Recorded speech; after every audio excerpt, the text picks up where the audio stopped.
मेरे साथ एक वचन को खोलेंगे और पढ़ेंगे। प्रेरितों का काम उसका 16 अध्याय का 25 से 34 पद तक। प्रेरितों का काम 16 अध्याय 25 से 34 पद तक। आधी रात के लगभग पौलुस और सिलास प्रार्थना करते हुए परमेश्वर के भजन गा रहे थे और बंधुए उनके सुन रहे थे कि इतने में एकाएक बड़ा भूचाल हुआ, यहाँ तक कि बंदीगृह के नींव हिल गए और तुरंत सब द्वार खुल गया और सबके बंधे हुए खुल पड़े और दरोगा जाग उठा और बंदीगृह के द्वारा खुले देखकर समझ कि बंदियों भाग गए। सो उसने तलवार खींचकर अपने आप को मार डालना चाहा, परंतु पौलुस ने ऊंचे शब्द से पुकार कर कहा, अपने आप को कुछ हानि न पहुंचा, क्योंकि हम सब यहाँ हैं। तब वे भेव बांधकर भीतर लपट गया और कांपता हुआ पौलुस और सिलास के आगे गिरा और उन्हें बाहर लाकर कहा, हे साहिबों, उद्धार पाने के लिए मैं क्या करूं? उन्होंने कहा, प्रभु यीशु मसीह पर विश्वास कर तो तू और तेरा घराना उद्धार पाएगा। और उन्होंने उसको और उसके सारे घर के लोगों को प्रभु का वचन सुनाया और रात को उसी घड़ी उसने उन्हें ले जाकर उनके घाव धोए और उसने अपने सब लोगों समेत तुरंत बपतिस्मा लिया और उसने उन्हें अपने घर में ले जाकर उनके आगे भोजन रखा और सारे घराना समेत परमेश्वर पर विश्वास कर आनंद किया। आमीन, हालेलुया। पौलुस और सिलास के बारे में ये कहानी है। 4 बातें इस कहानी के द्वारा सीखेंगे। बड़े ध्यान से आप सभी सुने, क्योंकि जैसे कि मैंने कहा, आज बंधन टूटने का दिन है, क्योंकि आज प्रभु के भोज में हमने शामिल हुआ और विश्वास करें कि इस वचन के द्वारा खुदा आपके जीवन के हर एक बंधन को तोड़ेगा।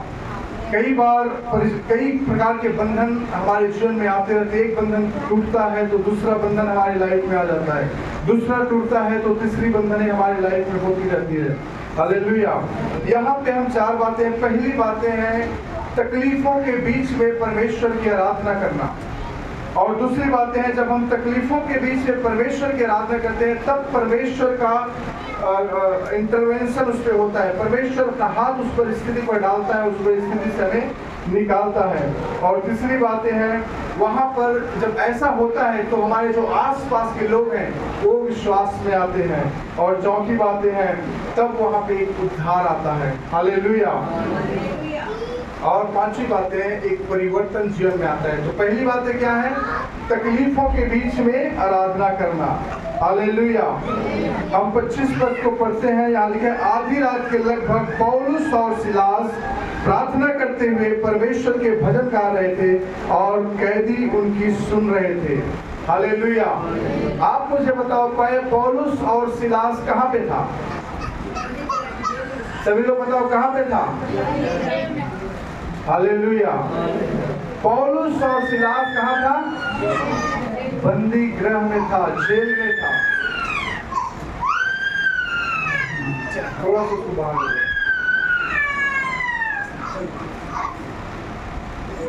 पौलुस और सिलास जेल में थे और वो क्या कर रहे थे? बोलिए, सभी लोग बोलिए। जब तक आप अपना जुबान नहीं खोलोगे ये वचन आपके हृदय में नहीं जाएगा। मैं हमेशा इन चीजों को, देखो पहले इन चीजों को मैं भी नहीं समझता था, अब हम चीजों को समझ रहे हैं। पहले हम एक ट्रेडिशनली तरीके से आराधना प्रार्थना करते थे, लेकिन अभी आप अपने आप को बदलो। वचनों को घोषणा करना सीखो, वचनों को बोलना सीखो, अपने जुबान को खोलना सीखो। जब तक आप नहीं खोलोगे अपने जुबान को, अपने माइंड को, तो आपके जीवन में वचन काम नहीं करेगा।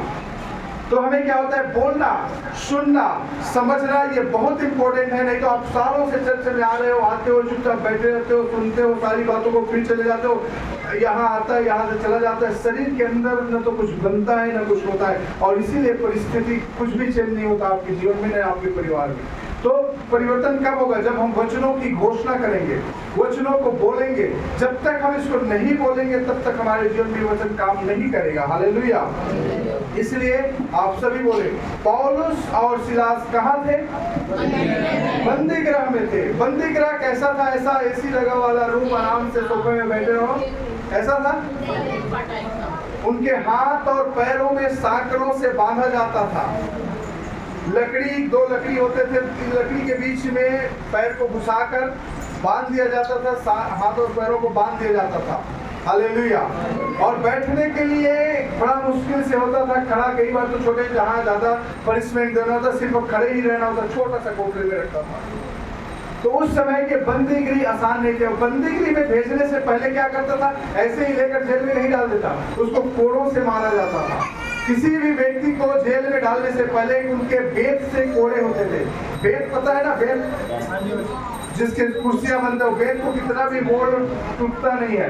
और उससे अगर किसी को मारो तो बहुत दर्द होता है। पुलिस वालों को पता होगा, मेजर राम सर को पता होगा, जेल थाना में होता है, उनके पास भी होगा बेत। इनको बेत का डंडा दिया जाता है, वो टूटेगा नहीं कितना भी मारो। दूसरे डंडे से किसी को मारो वो डंडा टूट जाएगा, लेकिन बेत नहीं टूटेगा, उसको दर्द बहुत होगा, है ना सर?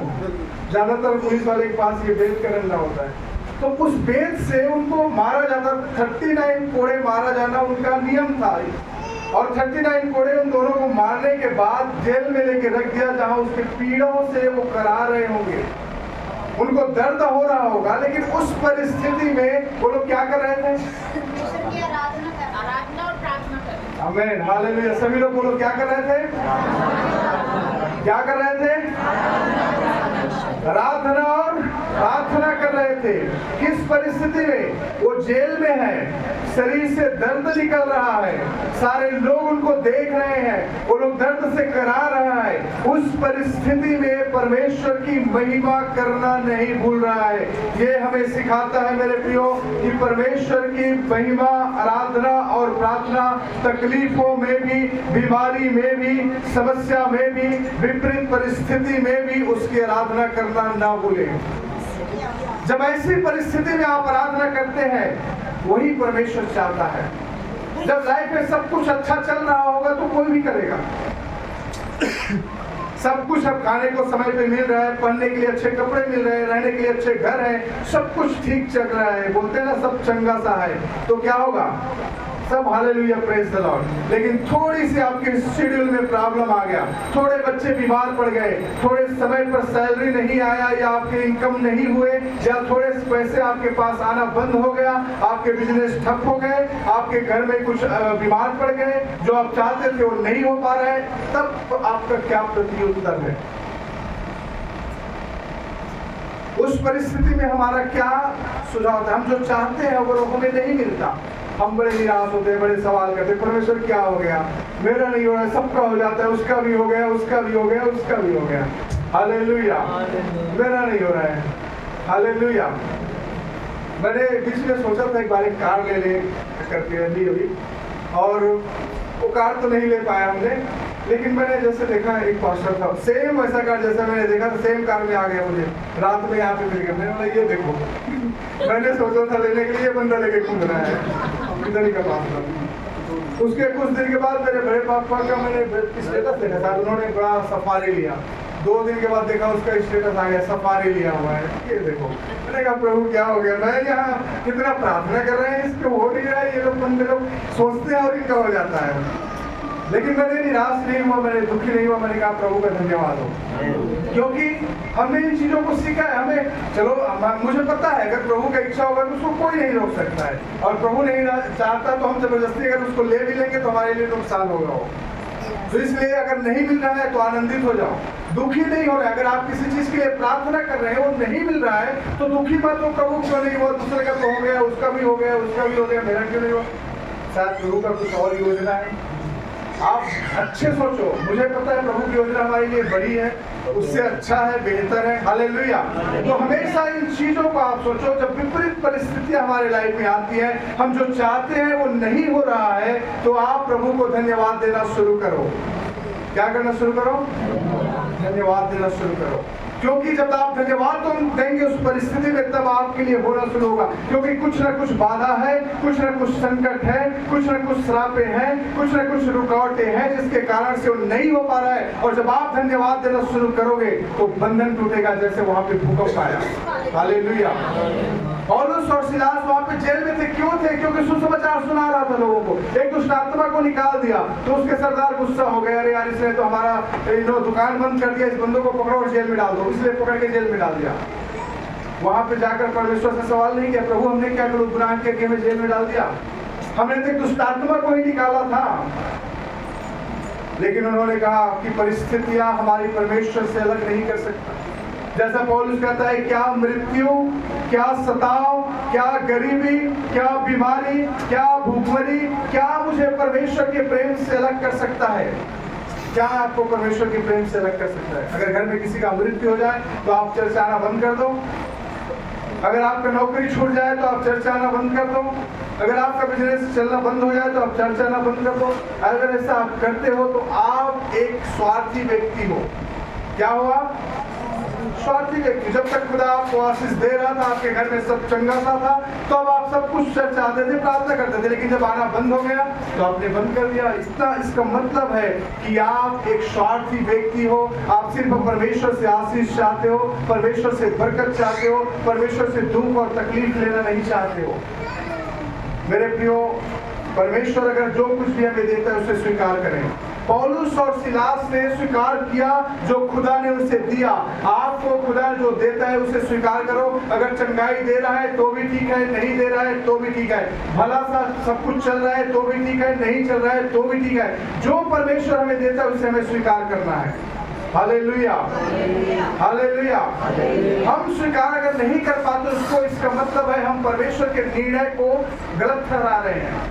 क्योंकि आपकी और मेरे लाइफ में वही होगा जो परमेश्वर चाहता है। समझ में आ रहा है?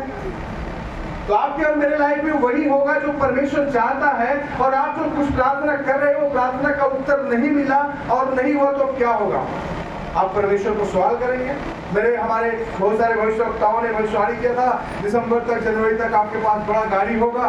किसी ने कहा मार्च में होगा, किसी ने कहा फरवरी में होगा। हमने भी कहा, बड़े प्रार्थना किया, कई बार हमने भी इसको विजुअलाइज करना शुरू किया। हमें भी कई सारे सिम्टम्स मिलने ही वाला है। गाड़ी हमारे पास हो गई यहाँ पे, क्योंकि हमें 7 सीटर गाड़ी चाहिए, क्योंकि हमें कहीं जाना होता है तो हमारे लोगों को बैठा कर ले जाना होता है। छोटा गाड़ी तो मिल जाता, ले लेते। मैं कितने कई बार बोला छोटा गाड़ी ले लेते, मैंने मना किया, क्योंकि गाड़ी मैं अपने चढ़ने के लिए नहीं, परमेश्वर की सेवकाई के लिए लेना चाहता हूँ। परमेश्वर देगा तब लेंगे।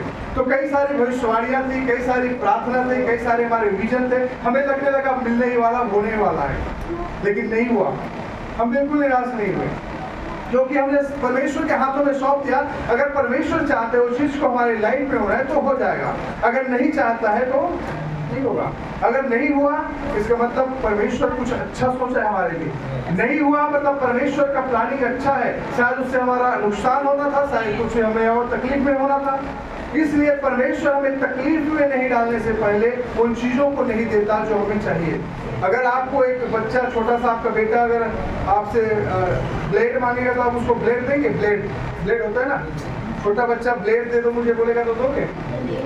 क्योंकि आपको पता है अगर ब्लेड दिया जाए तो क्या करेगा वो? अपने आप को काट लेगा वो। तो जब तक उस ब्लेड को संभालने की योग्य और नहीं हो जाता, हम उसको ब्लेड उसके हाथों में नहीं देते। तो आप जिस चीज के लिए प्रार्थना कर रहे हो वो नहीं मिल रहा है, इसका मतलब है कि अभी आप उस योग्य नहीं हो कि उसको आप संभाल सको। और परमेश्वर के जो निर्णय उसको स्वीकार करना सीखो अपने लाइफ में। हालेलुया।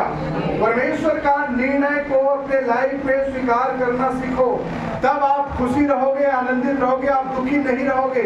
जब आप परमेश्वर ने जो कुछ भी कहा, जो कुछ भी आपके लाइफ में कर रहा है, तो आप निश्चिंत रहो, मेरे लिए जो भी होगा अच्छा ही होगा, मेरे लिए भलाई को उत्पन्न करेगा। और वर्तमान में वो हमारे लिए अच्छा नहीं लगता। हमें कई बार लगता है, कई बार शर्म आता है, कई बार गाड़ी बंद हो जाता है। पता है आपको, पिछले बार में मेरा जो फ्रेंड आया था चेन्नई से, उसके लिए एयरपोर्ट में छोड़ना था और मैं उसको छोड़ने के लिए एक टैक्सी बुक किया था। 5 बजे सुबह यहाँ से निकलना, तो टैक्सी वाला आया नहीं। अब अचानक से मुझे मेरा गाड़ी में उसको ड्रॉप करना जाना था मोहाली में गया, चलो गया, लेके गया मोहाली एयरपोर्ट। लाइट को जैसे मैंने पार किया तो जो मेन हाईवे था एयरपोर्ट का, उसमें चल रहे थे और अचानक से जोर से आवाज आई गाड़ी के अंदर से, आवाज है मेरे दोस्त, हमारा ब्रेक व्रेक लग रहा है, चेक करो। मैंने कहा ब्रेक तो लग रहा है, हैंडल ठीक है, हैंडल भी ठीक है, तो आवाज कहाँ से है? मैंने कहा शायद पता नहीं क्या हुआ, जोर से आवाज आया। मैंने कहा 4-5 किलोमीटर पहले था। मैंने कहा गाड़ी रोकूंगा नहीं, अगर रोक दिया स्टार्ट नहीं हुआ तो तेरा फ्लाइट छूट जाएगा, तो जो भी होगा देखा जाएगा, मैं एयरपोर्ट में ही रुकेंगे। मैं चला के एयरपोर्ट गया, एयरपोर्ट में उसको उतारा, फिर वापस आया। मैंने सोचा निर्मल के पास थोड़ा रुक के चेक कर लेता हूँ, लेकिन मैंने कहा अगर रुक गया फिर चालू नहीं हुआ तो निर्मल भी क्या करेगी इस पे, ठीक है। फिर मैंने चलाया गाड़ी, देखता हूँ जितना दूर तक जाएगा तो जाएगा, देखा जाएगा। फिर फाइनली मैं यहाँ पे पहुँच गया, हालेलुया। जब मैंने उस बंदे को फिर नेक्स्ट दिन में कि मैकेनिक है इधर बगल में, उसको बुलाया। मैंने कहा भाई देखो तो मेरे गाड़ी में क्या हो गया। मैंने पहले देखा तो गाड़ी का 2 पट्टा होते, दोनों बेल्ट टूटा हुआ था। उस व्यक्ति को लगा, मुझे लगा कि शायद बेल्ट लगाने से चल जाएगा। उसने कहा इतना बड़ा मशीन होता है अंदर में, वो सारा गिर गया है, हालेलुया। और पता नहीं तुम कैसे वहां से यहाँ तक वापस आ गए, आमीन, हालेलुया। मैंने कहा प्रभु की कृपा है। उसने कहा वो बेल्ट एक मशीन को घुमाता है जिसके चलते वो क्या बोलते हैं इंजन चलता है, और आपके दोनों बेल्ट टूटे हुए हैं और वो मशीन भी यहाँ से गायब है, वो गिर गया रोड में। लेकिन पता नहीं आप कैसे वहां से यहाँ तक आ गए, हालेलुया। तो प्रभु का धन्यवाद हो कि प्रभु, कई बार मेरे कहने का मतलब यह है कि इन तमाम परिस्थितियों में कई बार मुझे लगता है कि प्रभु यार इतना पुराना हो गया, इतना कई बार बीच में रुक जाता है। मतलब कभी तो रुका नहीं, गाड़ी ने आज तक धोखा नहीं दिया रास्ते में मुझे कभी भी। प्रभु का धन्यवाद हो क्योंकि प्रभु का स्पेशल ब्लेसिंग इस कार पे है, इसीलिए चल रहा है। प्रभु कहता है कि जब तक वो चला रहा है तब तक चलाओ, मतलब ये है, ठीक है। तो ये धोखा कभी नहीं दिया, तो अभी ठीक हो गया, मैंने इसको फिर ठीक कराया। तो कहने का मतलब ये है, कई बार सवाल आता है प्रभु ये क्यों हो, ये इतना पुराना कार हो गया, हमें भी एक नया कार दो या फिर सेकंड हैंड जैसा भी तो नहीं मिल रहा है, फिर भी हम दुखी नहीं हो रहे हैं, हालेलुया। कहने का मतलब मेरा ये है कि आप अपने लाइफ में जो कुछ भी चाहते हो, अगर वो नहीं मिल रहा है तो आप निराश ना हो। जो परमेश्वर का जो रिजल्ट आपके लिए उसको स्वीकार करो। क्या करो? उसके रिजल्ट को स्वीकार करो। परमेश्वर जो आपको दे रहा है उसमें खुश रहो, आनंदित रहो। पौलुस कहता है मैंने सीखा है हर एक परिस्थिति में आनंदित रहना, अमीरी में भी रहना मैंने सीखा है, गरीबी में भी मैंने रहना सीखा है, भुखमरी में भी मैंने रहना सीखा है, भरपूरी में भी मैंने रहना सीखा। तो परमेश्वर चाहता है कि हर परिस्थिति में आप आनंदित रहने के लिए सीख जाओ, और जिस दिन आप आनंदित रहने के लिए सीख जाओगे चमत्कार आपके लाइफ में होगा। यहाँ पौलुस और सिलास ने इस बात को सीख लिया था कि वो चाहे जेल हो, चाहे वो जंगल हो, चाहे वो नदी हो, चाहे वो पहाड़ हो, चाहे वो कोई भी जगह हो, परमेश्वर की आराधना करने से उसे कोई नहीं रोक सकता है। चाहे ठंडी हो, बरसात हो, धूप हो, आप मन में ठान लेंगे कि मुझे चर्च जाने से कोई नहीं रोक सकता, चमत्कार आपके लाइफ में होगा।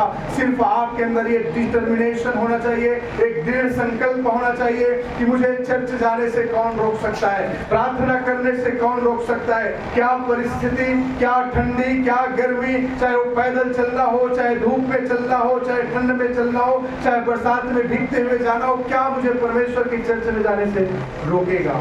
अगर ये डिटर्मिनेशन आपके लाइफ में हो गया, ये दृढ़ संकल्प आपके लाइफ में हो गया, तो सोचो आपको आशीष आने से कोई नहीं रोक सकता।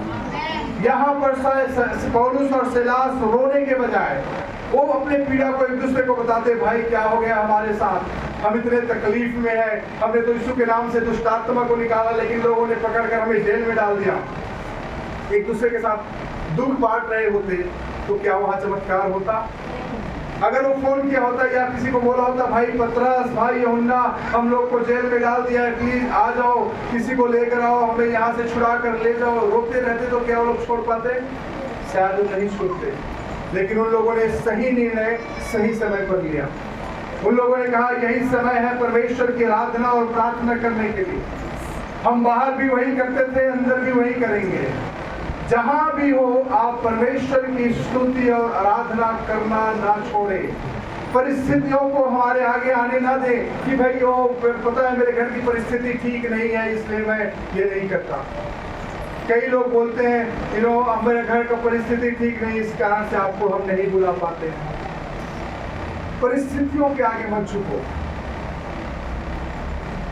परिस्थितियां आपके कभी भी ठीक नहीं होने वाला है। आप कहोगे जब मेरा परिस्थिति हो जाएगा तो मैं प्रभु के लिए दान दूंगा, हर संडे में चर्च जाऊंगा, काम पे नहीं जाऊंगा। और वो परिस्थिति कभी भी नहीं आएगा। आप सोचेंगे जब मेरे पास 10,000 15,000 बचना शुरू हो जाएगा तब उसमें से मैं निकाल कर प्रभु को दूंगा, वो दिन कभी नहीं आएगा, कभी नहीं बचेगा। आप निकालना शुरू करो, बचना शुरू हो जाएगा। हालेलुया। हमारा उल्टा काम होता है, हम कहते हैं प्रभु बचेगा तब मैं जाकर सेवा में दूंगा, वो कभी नहीं बचता। आप तक नहीं बचा तो क्या आगे बचेगा? आप निकालना शुरू करो परमेश्वर की महिमा के लिए, बचना शुरू हो जाएगा। हालेलुया। चाहे वो पैसा हो, चाहे आपका समय हो, आप समय निकालना शुरू करो, आपको समय मिलता जाएगा। आप कहते हैं प्रभु समय मिल जाएगा तब मैं जाऊंगा, वो कभी समय आपको नहीं मिलेगा चर्च आने के लिए। आप समय निकालो, आपको समय मिलता रहेगा। हालेलुया। तो आप हमेशा याद रखो एक बात है कि परमेश्वर के लिए, चाहे वो आपका धन है, चाहे आपका समय है, चाहे आपका एनर्जी है, कुछ भी चीज है, परमेश्वर के लिए देना शुरू करो, परमेश्वर आपको ताकत देगा।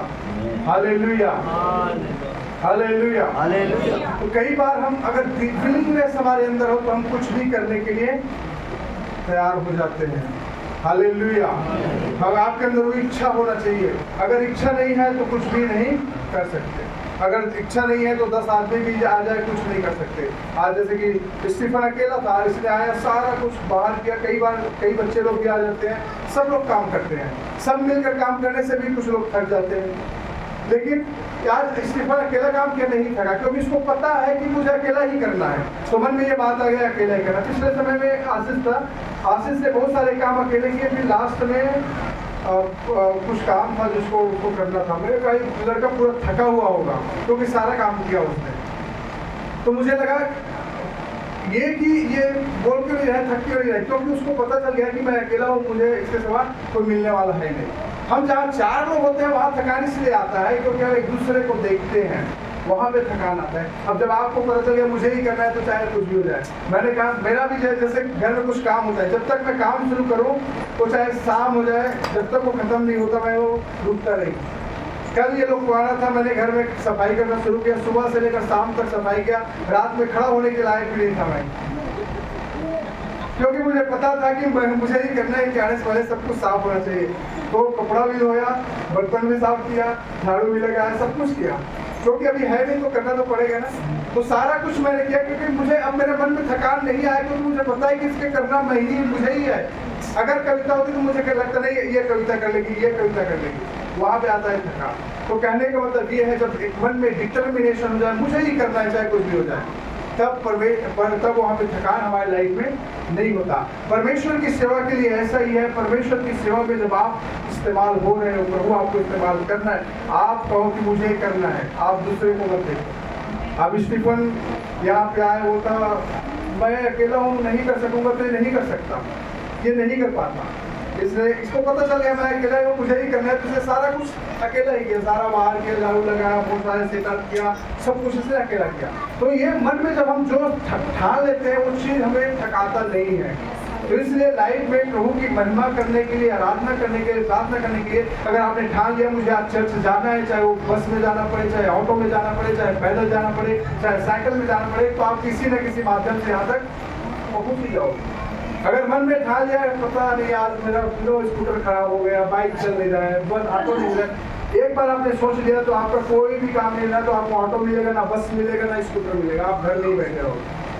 तो आपके डिटर्मिनेशन के ऊपर है कि परमेश्वर की आराधना करना। या पौलुस और सिलास ने ठान लिया, वो अपने दुख के बारे में बात नहीं करेगा, अपने मार खाया उसके बारे में बात नहीं करेगा, अपने दर्द के बारे में बात नहीं करेगा, वो एक ही बात करेगा, परमेश्वर की स्तुति और आराधना करेगा।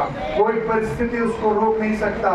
मेरे प्रियो, आज इस वचन के द्वारा खुदा हमें सिखाना चाहता है, आप जो प्रार्थना कर रहे हैं उसका उत्तर नहीं मिल रहा है, कोई बात नहीं, प्रभु जो आप उत्तर दे रहे हैं मैं उसमें सैटिस्फाई हूँ। मैं धन्यवाद देता हूँ, आपने मुझे जो बच्चा दिया, जो घर दिया, जो काम दिया, उसी में परमेश्वर को धन्यवाद करो। जो कुछ भी खुदा आपको देता है उसके प्रति आप धन्यवादित रहो। हालेलुया। तब होता है चमत्कार। आप 26 पद को पढ़ेंगे, यहाँ पे लिखा है, इतने में एकाएक बड़ा भूकंप आया और यहाँ तक कि बंदीगृह की नींव हिल गई और तुरंत सब द्वार खुल गए और सबके बंधन खुले पड़े। हालेलुया। जब ये प्रार्थना कर रहे थे, आराधना कर रहे थे, तो क्या हुआ? भूकंप आया। और भूकंप आया तो सबके बंधन टूट गए, दरवाजे खुल गए, दीवारें हिल गई। हालेलुया। मतलब शाऊल पौलुस और सिलास को बांधने वाला वो दरवाजा था, वो दीवार था जिसके अंदर था, लेकिन जब इन लोगों ने प्रार्थना किया उस दीवार को खुदा ने हिला दिया। इन लोगों ने जब प्रार्थना किया वो दरवाजे को परमेश्वर ने निकाल दिया। इन लोगों ने जब प्रार्थना किया उनके बंधने, उनके साकलें तोड़ दी गई। हालेलुया। जब आप प्रार्थना करेंगे दुख में, आपके दुख का हर एक परिस्थिति को प्रभु तोड़ेगा। जब आप प्रार्थना करेंगे बीमारी में, गरीबी में, संकट में, समस्या में, विपरीत परिस्थिति में जब आप हैं और उस परिस्थिति में जब आप प्रार्थना में बैठेंगे, परमेश्वर की महिमा करेंगे, आराधना करेंगे, तब आप देखेंगे एक बड़ा चमत्कार आपके लाइफ में हो रहा है। एक बड़ा भूकंप होगा, हर एक बंधन को तोड़ डालेगा। आप समय नहीं मिलने के बावजूद भी समय निकालकर आप चर्च में आते हैं, आपके हाथ में कुछ पैसा नहीं होने के बावजूद भी कहीं ना कहीं से परमेश्वर की सेवा के लिए आप देते हैं। आप एक बड़े भूकंप आपके लाइफ में होगा, एक चमत्कार आपके लाइफ में होगा। जो बंधन आपको बांध कर रखा है उसको आप तोड़ते हुए देखेंगे। हालेलुया। यहाँ पौलुस और सिलास को दीवार ने बांध रखा था, दरवाजे ने बांध रखा था, लेकिन जब इन लोगों ने प्रार्थना किया भूकंप आया और सब टूट गए। आप जब प्रार्थना करेंगे एक बड़ा भूकंप आपके जीवन में आएगा और ये सारे बंधन को परमेश्वर तोड़ डालेगा। हालेलुया। क्या आप चाहते हैं आपके जीवन का हर एक बंधन टूटे? आप चाहते हैं हर एक बंधन टूटे? चाहे वो श्राप का बंधन हो, चाहे गरीबी का बंधन हो, चाहे उधारी का बंधन हो, चाहे टोने जादू की बंधन हो। हमारे जीवन में डेली एक बंधन से मुक्त होते हैं, दूसरा बंधन में हम फंस जाते हैं, क्योंकि परमेश्वर का वचन आजकल जो बात करता है, भजन संहिता 1 अध्याय का 1 पद, कविता इसका बहुत ही रेफरेंस देती है कि दुष्टों की युक्ति पर न चलना, न ठट्ठा करने वाले की मंडली में बैठना। और हम कई बार जाने अनजाने में ऐसे लोगों के बीच में जाते हैं, बैठते हैं, और इस कारण से क्या होता है, कई श्रापें, कई प्रकार की जो शक्तियां जो हमारे विरुद्ध में है वो हम पर हावी होने लगता है। उसको खत्म करना है तो बंधन तोड़ने का ये है कि परमेश्वर की आराधना और प्रार्थना करो। हर एक संडे चर्च में हम इसीलिए आते हैं कि साथ पूरे सप्ताह में हम कितने सारे लोगों से, अलग अलग सोच विचार करने वाले लोगों से मिलते हैं, अलग अलग लोगों से बातें करते हैं, अलग अलग लोगों के घर में जाते हैं। ये सारी बातें किसी से अच्छा मिलता है, किसी से बुरा मिलता है, वो सब एक श्राप के रूप में, एक बंधन के रूप में हमारी लाइफ में आता है। और जब हम संडे को यहाँ आकर स्तुति आराधना करते हैं वो सारे बंधन टूटते हैं, वो सारी श्रापें टूटती हैं। हालेलुया। और आप चर्चा ना हो तो क्या होगा, वो श्राप बढ़ता जाएगा, बढ़ता जाएगा, बंधन बढ़ता जाएगा और बड़ा भारी हो जाएगा और आपको चर्च आना ही नहीं देगा। इसलिए आपको चाहिए उस बंधन को तोड़ने के लिए तो परमेश्वर की स्तुति आराधना करें, तब आप अपने जीवन में बड़े बुलडोल को देखेंगे, बड़ी बंधन आपके जीवन का टूटेगा। और तीसरी बात है, यहाँ पे देखते हैं कि जब ये ऐसा होगा, जब आपके जीवन में चमत्कार होगा, उसका प्रभाव आपको ही नहीं बल्कि दूसरों पर ही पड़ेगा। वहाँ पे जेलर था, जेलर डर गए, कांपने लगे, सब भाग गए, अपने आप को मारना चाहा, लेकिन पौलुस और सिलास ने कहा कि अपने आप को घात मत कर, हम यही हैं। मतलब ये है कि एक अच्छा ईमानदार परमेश्वर के लोग थे लोग, वो चाहते तो मौका का फायदा उठाकर भाग जाते। उनको लगता है परमेश्वर ने हमारे लिए दरवाजा खोल दिया, दीवारें हिला दी, अब भागो भागो, भाग जाते। लेकिन उन लोगों ने ऐसा नहीं किया।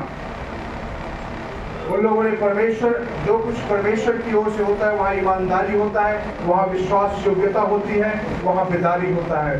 परमेश्वर किसी भी चीज को झूठ पर खड़ा करना नहीं चाहता। वहाँ पौलुस और सिलास चाहते तो भाग जाते, वो लोग सोचते कि अरे अच्छा मौका है, परमेश्वर ने हमारे लिए दरवाजे खोल दिए, अब चलो भागते हैं। उसने ऐसा नहीं किया। जब परमेश्वर ने दरवाजा खोला है तो ईमानदारी के साथ यहाँ से लेकर भी जाएगा। Hallelujah, hallelujah.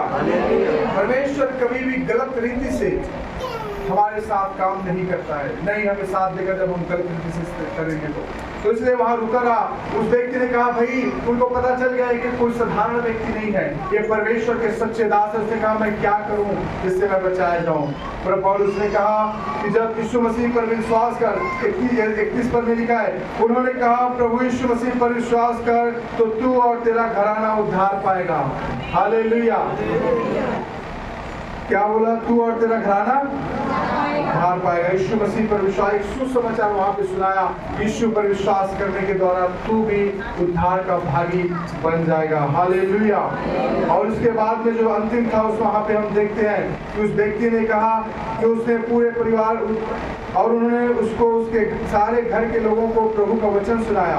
रात को उसी घड़ी उसने उन्हें ले जाकर उनके पांव धोए और उसने अपने सब लोगों से समय तुरंत बपतिस्मा लिया। हालेलुया। जब उस व्यक्ति ने जान लिया, उसने अपने घर खाने के लिए पौलुस और सिलास को बुलाया। कुछ समय पहले वही व्यक्ति था, उनको चैन और बंधनों से बांधकर जेल में डाल दिया था। अभी कुछ समय बाद वही व्यक्ति अपने घर में लेकर जाकर उसको सेवा कर रहा है। इसका मतलब समझ रहे हो? इसका मतलब है कि जितने आपके विरुद्ध में है, अगर आप प्रार्थना करना शुरू करेंगे तो उसी व्यक्ति को आपकी सेवा टाल के लिए परमेश्वर ठहरा देगा। हालेलुया। जो आपकी बुराई करते हैं, आपके बारे में बुरा सोचते हैं, आपके लिए बुरा बोलते हैं, वही लोग आपकी सेवा टाल के लिए परमेश्वर कर देगा। यही जेलर था, उनको बांध कर जेल में ला कर रखा, बड़े चौकसी के साथ निगरानी करके रखा था कहीं ये लोग भागे ना। लेकिन परमेश्वर ने ऐसा चमत्कार किया, वही जेलर कहता है कि प्रभु बता मैं क्या करूं। वही जेलर उनको अपने घर में लेकर जाता है, खाना खिलाता है, उनके पाँव को धोता है, उनकी सेवा करता है। हालेलुया। उनको पता चल गया ये कोई साधारण व्यक्ति नहीं, परमेश्वर के दास है और परमेश्वर के दास समझ कर उनकी सेवा लोगों ने वैसा ही किया। हालेलुया। हमारे लिए एक सीख है कि परमेश्वर के दास की सेवा करने में कभी कमी घटी ना करें। हालेलुया। हम कई बार, मुझे महसूस होता है, आप बहुत सारे लोग हैं, बहुत सारे घरों में जाते हैं, आपके नहीं कुछ बात करो दूसरे लोगों के बारे में। कई बार कई घरों में जाते हैं तो हमें ऐसा लगता है कि मतलब कुछ नए विश्वासी होते हैं, उनके घर जाते हैं तो उनको पता नहीं चलता कि है कौन, तो हमारी वैल्यू उनको नहीं पता, तो ऐसे ही साधारण बोलते हैं, आ गए चले गए। लेकिन आप लोगों में से हम कई, आप लोगों के घर में जाते हैं तो आप लोग हमें जो आदर सम्मान देते हो, जो इज्जत देते हो, हमें लगता है कि हम परमेश्वर के बाद दूसरे नंबर पर हम लोग हैं। हालेलुया। तो हमें क्या है, क्योंकि आपको पता है हमारा वैल्यू कि हम कौन है, और आप हमें इसलिए देते हो कि हम परमेश्वर के लोग हैं। आप में और हमें कोई फर्क नहीं है, जो आपके पास है हमारे पास भी है, लेकिन आप हमें आदर और सम्मान इसलिए देते हो कि परमेश्वर का दास समझकर। लेकिन हम सेम व्यक्ति, मैं ही कोई दूसरे के घर में जाता हूँ, वो बात भी नहीं करता, पानी तक भी नहीं देता, कोई चाय तक भी नहीं देता। क्यों? क्योंकि उसको पता नहीं कि हम हैं कौन। कोई दूसरा व्यक्ति था, पौलुस और सिलास को लाकर मारकर वहां जेल में डाला, लेकिन एक वही व्यक्ति दूसरा व्यक्ति लेकर जाकर उसके पैर धो रहा है, उसको खाना खिला रहा है। समझ में आ रहा है? मतलब ये है कि परमेश्वर के साथ चलना सीखो, परमेश्वर के लोगों के साथ रहना सीखो। परमेश्वर आदर और सम्मान की योग्य आपको बनाएगा। जो लोग आपके विरुद्ध में खड़ा होते हैं, जो लोग आपकी बुराई बोलते हैं, वही लोग आपकी सेवा करने के लिए परमेश्वर खड़ा कर देगा। हालेलुया। इसलिए आप भी जो रिस्पेक्ट करना है, उस रिस्पेक्ट में कभी कभी भी ना करें, क्योंकि आप हमें जब आपके घर में जाते हैं तो हमें पता चलता है आपका इंटेंशन क्या है, आपका रिस्पेक्ट करने का भावना क्या है, हमें पता चल जाता है। हम किसी के घर जाते हैं, हमें बड़ा सातवें आसमान में पहुंच गए ऐसे लगता है, किसी के घर जाते हैं तो बड़ा मुश्किल से चेयर मिलता है। समझ में आ रहा है? तो ये आप हमें, मुझे कोई फर्क नहीं पड़ता इस बातों से, लेकिन फर्क पड़ने वाला है ऊपर वाले को। अगर उसको फर्क पड़ गया तो मुश्किल हो जाएगा। हालेलुया।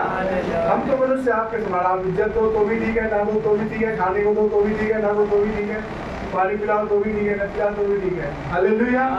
लेकिन बाइबल के अनुसार परमेश्वर जो यहाँ पे वचन में लिखा है, पौलुस को जिन लोगों ने जेल में डाला, आज वही लोग उसके पैर धो रहे हैं, क्योंकि उसके घर को था रहा, पूरे परिवार ने बपतिस्मा लिया, क्योंकि वो जान गया उसका वैल्यू को, पौलुस और सिलास कौन है। जब आप हमारी वैल्यू को समझ जाओगे, एक मनुष्य के रूप में नहीं बल्कि परमेश्वर के दास के रूप में, तब आप जो रिस्पेक्ट हमें देते हो और ज्यादा बढ़ जाएगा।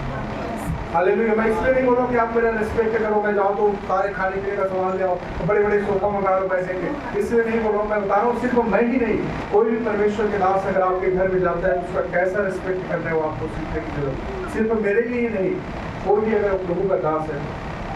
हालेलुया। हालेलुया। तो ये चीज को हमें समझना है, जानना है कि परमेश्वर के दास को जब तक आप नहीं रिस्पेक्ट कर रहे हो परमेश्वर के दास के, इसका मतलब आपको उसका वैल्यू पता नहीं है। जब तक उस जेलर को, पौलुस और सिलास को पता नहीं था, तब तक वो क्या कर रहा था, उसको साकलों में बांध दिया था, जेल में बांध के वो कोठरी में डाल दिया था। कब तक? जब तक उसको पता नहीं था ये था कौन। लेकिन जब उसको पता चल गया परमेश्वर के सच्चा जन है, तो वही व्यक्ति अपने घर में लेकर जाकर उसके पैर को धो रहा है। समझ में आ गया? इसलिए मेरे प्रियो ये चीज हमारे लिए सीखने के लिए है कि आज इस वचन के द्वारा परमेश्वर हमें सिखाना चाहता है। उस पूरे परिवार में उद्धार आया, पूरे परिवार ने बपतिस्मा लिया क्योंकि जान गया कि प्रभु है कौन। आपके जीवन में अगर बंधन को तोड़ना चाहते हो, जीवन में परिवर्तन को लाना चाहते हो, परमेश्वर के लोगों का आदर करने के लिए सीखो, सम्मान करने के लिए सीखो, आज्ञाकारी बनने के लिए सीखो। आप ये नहीं कि हमारे साथ आर्गू करो। अगर हमने किसी बात को बोला है तो बोला है, आर्गुमेंट की कोई बात है ही नहीं। समझ में आ रहा है? आप हमारे साथ आर्गू कर रहे हो, इसका मतलब है कि आप हमारी आज्ञाकारी नहीं हो। चाहे हम आपको बुरा भी क्यों न लग रहा हो, या अगर आपको वो अच्छा भी नहीं है, क्योंकि जो सच्चाई वो आ जाता है बाहर। तो इसलिए आप सिर्फ मेरे नहीं, कोई भी परमेश्वर के दास के साथ आर्गूमेंट ना करें। परमेश्वर के हाथों में सौंप दें। अगर वो परमेश्वर का दास सच्चा नहीं है, उसका प्रतिफल खुदा उसको देगा। हालेलुया। अगर मैं अपने जगह पर गलत हूँ तो परमेश्वर मुझे देगा, मैं आप गलत है तो परमेश्वर आपको देगा। तो पर जज परमेश्वर है, आप और मैं नहीं। हमारा काम है एक दूसरे को आदर करना, सम्मान करना, प्रेम करना, एक दूसरे से मिलते जुलते रहना, ये हमारा काम है। लेकिन जो आदर सम्मान करना ये नहीं छोड़ना चाहिए, बाइबल में लिखा है। हालेलुया। तो इस वचन के द्वारा प्रभु हम सभी को आशीष करे। एक बार फिर से समाप्त करने से पहले मैं रिवाइज करना चाहता हूँ, उसके बाद हम आप सभी के लिए ब्लेसिंग प्रेयर करेंगे। छोटा सा गीत सुनेंगे भक्ति के द्वारा। भक्ति आ जाओ। Thank you Jesus.